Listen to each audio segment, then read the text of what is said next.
I'm joined by Emily Gann, the head volleyball coach at Guilford College. She's also their senior woman administrator. Coach, how are you doing today? Doing great. Thanks, JJ. You're part of our ODAC Title IX Talk features here, and we're focusing not just on you specifically, but Guilford College here with looking back to a video that local Fox 8 station did on Elizabeth Parker Haskins, who is one of the trailblazers, if you will, of women athletics at Guilford. Talk a little bit about her, just give a brief synopsis for the people out there to, what her impact was, and then your impressions off of how important she was there for Guilford athletics. Yeah, so Elizabeth was really just a trailblazer for Title IX and Guilford athletics. Her sophomore year of college is when Title IX went into effect, and we had our first opportunities for women participating intercollegiately. And for her, basketball was her primary sport, but she also participated in volleyball, even a field hockey event. So she was just a part of the group that really started getting more and more opportunities, and along with the athletic director here, that really just got us going and created those first teams that were able to compete outside. And they did really great during that time. They were pretty awesome, winning a state championship against all those teams in our area. So it was awesome. Yeah, the local Fox station did a great job with that interview. It's a good 5 minutes long here. We've got it included in this release here for you all to go ahead and take a look at as well for ease of reference. Really a great story about the things she was able to accomplish and set the tone for people like you now in, I think, 17th year there at Guilford as the head coach of the volleyball program. Kind of talk about the generation for you kind of coming in there maybe as a rookie coach 17 years ago and where it's kind of gone from now and how you think Title IX has helped impact your path moving forward. Yeah, so I'm not sure that I truly recognized the impact of Title IX until I was actually working in collegiate athletics. As an athlete coming through and the opportunities I was offered, even, as playing rec league as a, 5, 6 year old, and coming up through middle school and high school sports and all the opportunities I had to play travel club volleyball.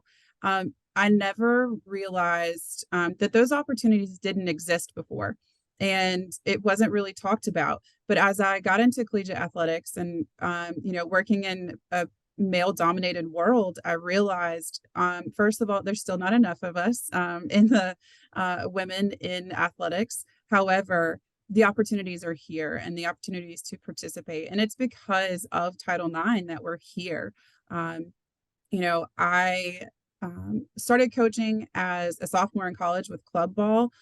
Even throughout that, it was a male-dominated coaching world, and I think it's really important for young women today to have women to look up to and say, I can be in these roles. And so, I'm thankful for the opportunities and for those that were the trailblazers like Elizabeth, that gave us these opportunities to start participating, but also know that it's an opportunity for me to be in this as a career. I get to live the dream, as we say in the office all the time. But, we're still a part of a sport that we have a passion for, but we're able to lead and grow our sports. And hopefully I'm, leading the way for another young woman to step into collegiate athletics, whether it's in coaching or administration. Well, the athletes that you recruit into your program, they're kind of get the best of both worlds because you have also molded into some leadership positions you're moving forward. But before we get specifically about your roles in some of those leadership positions, talk a little bit about what you've seen about access to certain positions like that maybe Title IX helped with, maybe places where Title IX is still a little bit short in really driving the enforcement of what it's meant to do to make sure that those positions are available to you and to women like you that want to move into that sort of role. I think it's appreciated that, the senior woman administrator role was created to make sure that women had a seat at the table. And I think it's really awesome to see the growth across the ODAC. One of my volleyball colleagues, Andrea Hoover, that's at Virginia Wesleyan, was able to take over. Jan at Washington and Lee, have had an opportunity to speak with her through an event we did here at Guilford, celebrating the 50th anniversary of Title IX.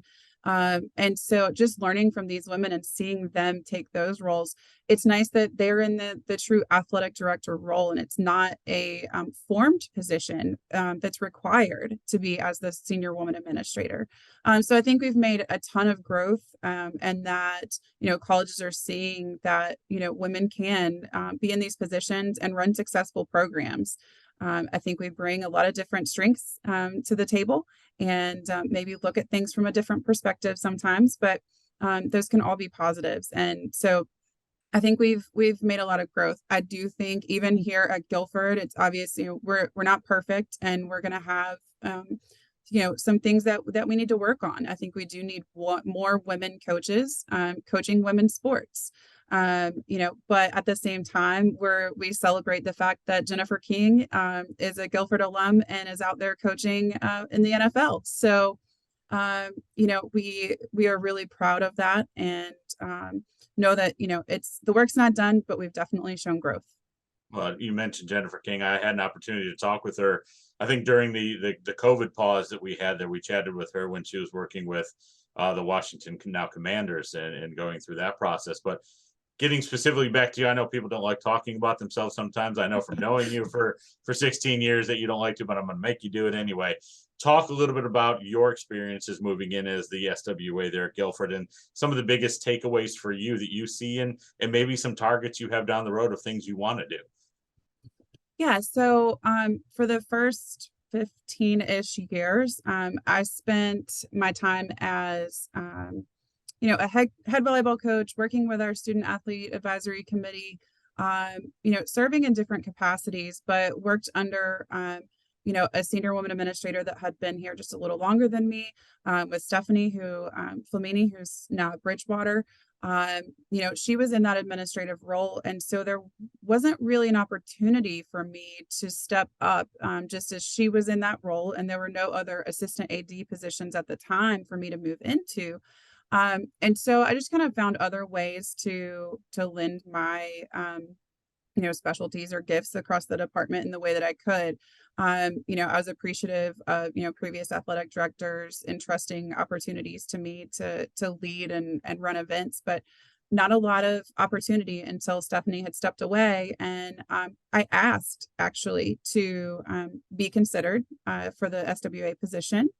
And, after being interviewed by our new athletic director, Bill Fody, was offered that opportunity. And he had seen that I had some leadership abilities within the department, and knew that I could take that step. And I was ready. I'd been kind of an understudy for a while. And so it was time for me to be able to take that opportunity. I think, being able to look at things from the SWA lens now, just making sure that we are equitable and at Guilford, Title IX, and making sure that all of our sports are getting what they need. They have what they need. Everyone across the board has the same opportunity to be successful. And I get to sit down daily. I meet every Wednesday to specifically talk about equity in athletics with our athletic director.